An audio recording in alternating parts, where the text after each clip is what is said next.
நாட்டில் உள்ள தாய்மொழி பள்ளிகளை அனைத்து தரப்பினரும் மதிக்க வேண்டும் என பிரதமர் டத்தோ ஸ்ரீ அன்வார் இப்ராஹிம் தெரிவித்தார். இந்த தாய்மொழி பள்ளிகள் இன்று தொடங்கப்பட்டவை அல்ல, காலம் காலமாக இந்நாட்டில் செயல்பட்டு வருகின்றன. இந்நாட்டில் தேசிய பள்ளிகள் உருவாக்கப்பட்டது போல் உருவாக்கப்பட்டவைதான் தாய்மொழி பள்ளிகள். ஒரு இடத்தில் அதிகபட்சமாக எந்த இன மக்கள் வாழ்கிறார்களோ அதற்கு ஏற்றவாறு பள்ளிகள் கட்டப்பட்டன என பிரதமர் சொன்னார். தாய்மொழி பள்ளிகள் தோற்றுவிக்கப்பட்டதில் எந்த மாற்றத்தையும் நாம் செய்ய தேவையில்லை, மாறாக அவை முறையாக செயல்படத்தான் நாம் வழிவிட வேண்டும் என ஜொகூரில் நடந்த தேசிய ஒற்றுமை வாரம் கொண்டாட்ட நிகழ்ச்சியில் அவர் கூறினார். அல் குர்ஆனில் இனம் மற்றும் மொழி வேறுபாடுகள் கூறப்படுவதை மலாய் இஸ்லாமியர்களான நம்மால் மறுக்க முடியாது.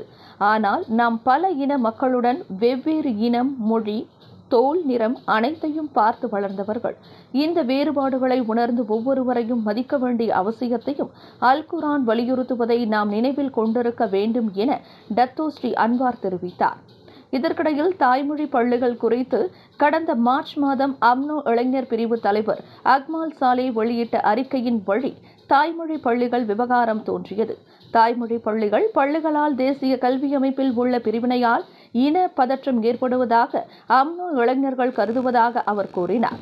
எவ்வாறாயினும் தாய்மொழி பள்ளிகளை மாற்றியமைக்கும் திட்டம் அரசாங்கத்திடம் இல்லை என்றும் சீன மற்றும் தமிழை பயிற்றுவிக்கும் பள்ளிகளை அங்கீகரிக்கும் கல்வி சட்டம் 1996 அமைச்சகம் தொடர்ந்து நிலைநிறுத்தும் என்றும் கல்வி அமைச்சர் ஃபட்லினா கூறினார்.